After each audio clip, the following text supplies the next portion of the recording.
qaar ka mid ah masaajida Muqdisho oo aan maanta salaada Jimcaha laga tukan cabsi laga qabo corona iyo ciidamo dadka ka kala eriya masaajida qaar.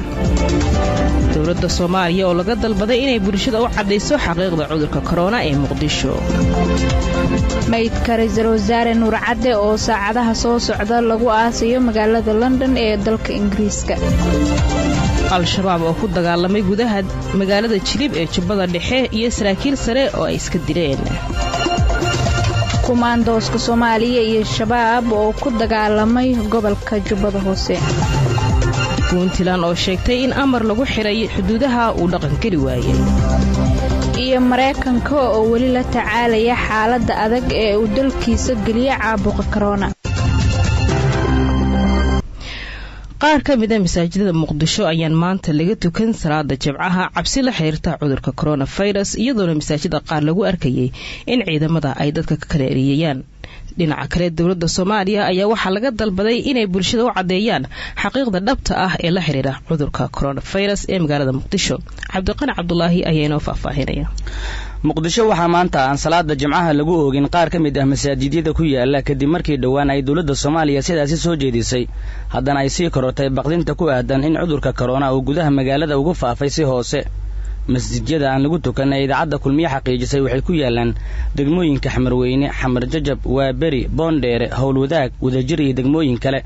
waxaana ka mid ah masjidadaasi masjidka Isbahaysiga Islaamka ee madaxtooyada Soomaaliya u dhow.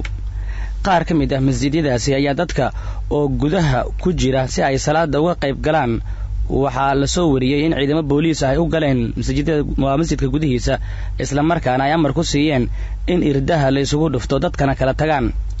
qof ka mid ah dadkii ku sugnaa masjid ku yaala degmada Boondheere ee gobolka Banaadir isla markaana ay ciidamada dawladda gudaha u galeen ayaa ii warramay.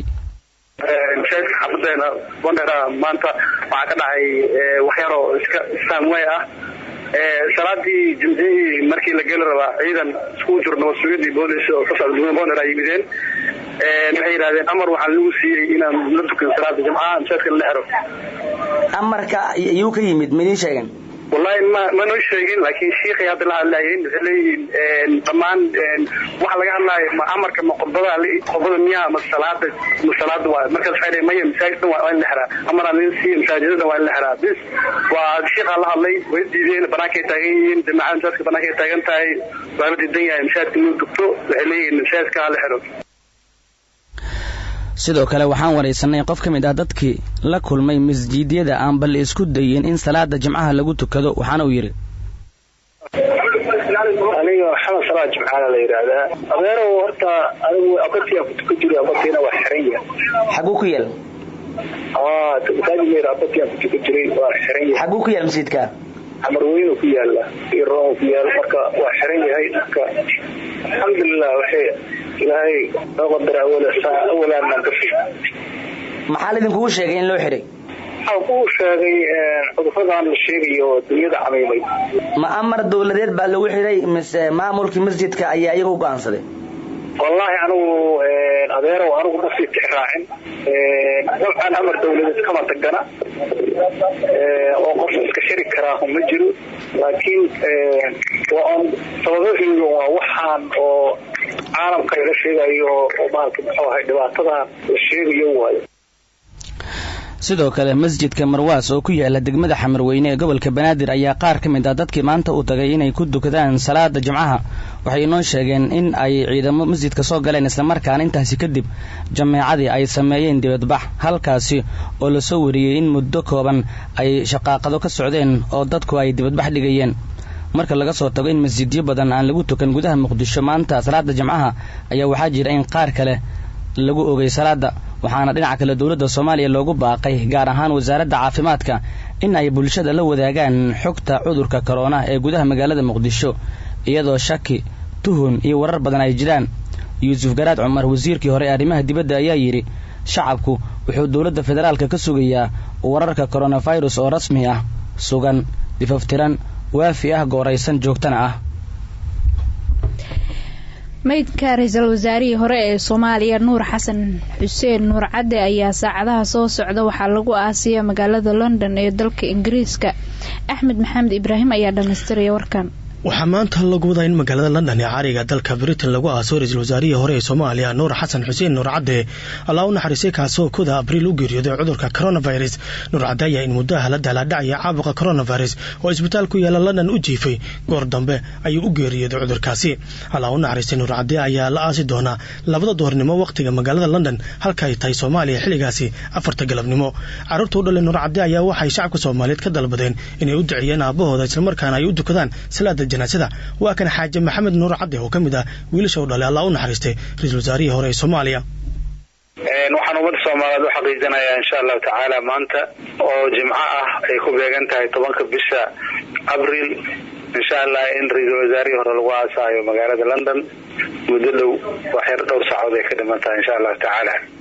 marka waxaan ilaahay maarta waxaan ugu baryaynaa ducadeena inaan ugu soo qabtaan isagana ilaahay sabir baan Allah naga wasiiyo kulligeen asna jannada Allah ka waraabiyo. muddo maalmo badan ah ayaa laga joogaa markii uu geeriyooday aaska sidee u dhacay ayaa ka qayb gali kara muddo badan waa sax waa muddo maaragtay processka iyo xaaladda ka jirta wadanka UK ayaa intaas keentay processkiisa waqti yar oo ku dhamaaday horta dhanka isbitaalka iyo wixii ku xiran dawladda laakiin adin muddo ilaa 8 maalmood ama 7 maalmood waxa uu yeelay masaajidka East London ama qabuuraha la yiraahdo maaragtay qariga London ku yaalo iyagana maaragtay mas'uulka ah oo qabuuro muslimiina marka bacdama islaam macnaha muslimiin badan ay geeriyootay ayaa dheeray waqtiga maaragtay in la sugo oo maaragtay aad ciriir u tahay maaragtay in la helo kullu ilaa hadda 5 qof loo ogolaaday oo ehelada ah. Nuur Cadde ayaa ra'iisul wasaare ka soo noqday dalka 2007 ilaa 2009 intaa kadib waxaa loo magacaabay safiirka Soomaaliya ee Midowga Yurub sidoo kale xeel kala duwan ayuu dalkan ka soo qabtay. Mahadsanid Axmed. wararka naga soo gaaraya gobolka Jubbada Dhexe ayaa waxay sheegayaan in al-shabaab ay ku dagaalameen gudaha magaalada Jilib ee gobolka Jubbada Dhexe halkaasina ay isaga dileen saraakiil sare. Cali Cilmi Salaad ayaa ka waramaya. Faahfaahin dheeraad ah ayaa ka soo baxaya dagaal al-shabaab ku dhexmaray degmada Jilib ee gobolka Jubbada Dhexe. wararka ay idaacada kulmiye ee ka helayso gobolka Jubbada Dhexe ayaa sheegaya in dagaalka oo bilowday maalin ka hor ay al-shabaab shalay ay isaga dileen mas'uuliyiin ka tirsan labada dhinac ee dagaalamayay waxaana maanta taagan xiisada labada dhinac.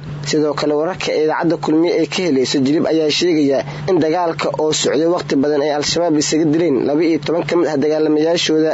dagaalamayaal al-shabaab oo gurmad ah oo labada dhinac ee shabaabka ah ee Jilib ku dagaalamay ayaa la sheegay inay ka soo kala baxeen degmooyinka Salagle iyo Bu'aale oo ka wada tirsan gobolka Jubbada Dhexe.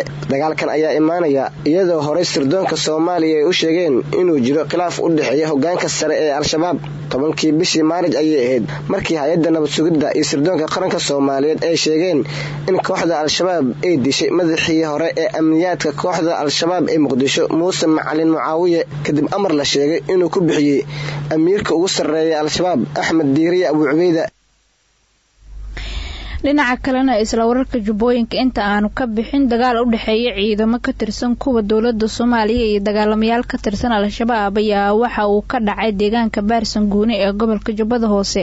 dagaalka ayaa ka dambeeyay kadib markii ciidamada dawladda oo dhaqdhaqaaqyo ciidan ka sameynayay deegaanka Baarsanguuni oo qiyaastii 40 kiiloomitir u jira magaalada Kismaayo ay weerar ku qaadeen xubno ka tirsan al-shabaab waxaana la sheegay inuu halkaasi ka dhacay dagaal socday in ka badan saacad. goobjoogayaal ayaa keenan u sheegay in dagaalka la isku adeegsaday hubka noocyadiisa kala duwan. saraakiil ka tirsan ciidamada dawladda ayaa sheegay in weerarka kaga yimi al-shabaab ay iska difaaceen isla markaana khasaaro lixaad leh ay gaarsiiyeen al-shabaab.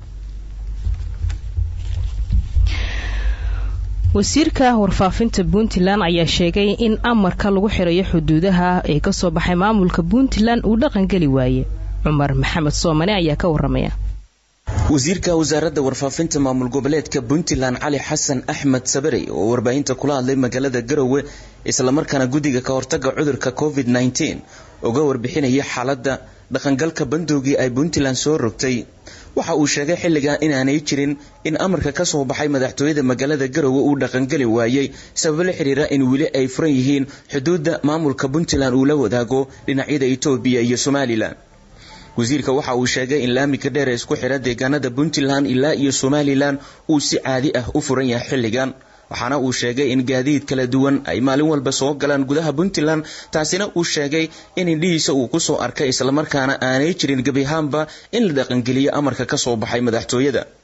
wasiirka warfaafinta waxa uu ku baaqay in Puntland ciidamo gaar ay u samayso xilligan dhaqangalka bandowga lagu soo rogay xuduudka dhanka Somaliland ilaa Itoobiya maadaama uu socon waayay amarkii hore ee lagu xiray isu socodka labada dhinac. hayeeshee warar soo baxaya ayaa sheegaya in sidoo kale xuduudda Puntland ay la wadaagto dhanka Itoobiya uu wili furan yahay isla markaana dadka imaanaya dhanka dalka Itoobiya ay wili soo galayaan gudaha Puntland kuwaas oo ka sii gudbaya magaalada Boosaaso iyagoo doonaya inay gaaraan dalka Yemen. gaadiidka noocyadiisa kala duwan oo ka yimaada dhanka Galaadi ee gobolka Doolo ee dowlad deegaanka Soomaalida Itoobiya ayaa sidoo kale la sheegay in maalmihii ugu dambeeyay ay ka soo gudbayeen xuduudda dhanka degmada Goldogob ee gobolka Mudug.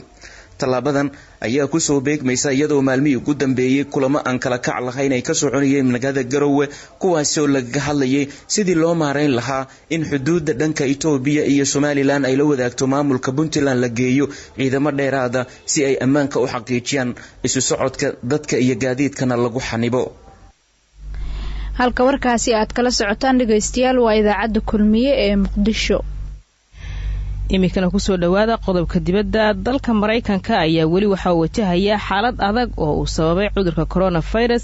labadii maalin ee la soo dhaafay waxaa ku geeriyootay dalka Mareykanka ku dhawaad 5,000 oo qof halka guud ahaan dadka Mareykanka oo cudurkan uu ugu geeriyooday ka dhigayaan 4,452 oo ruux.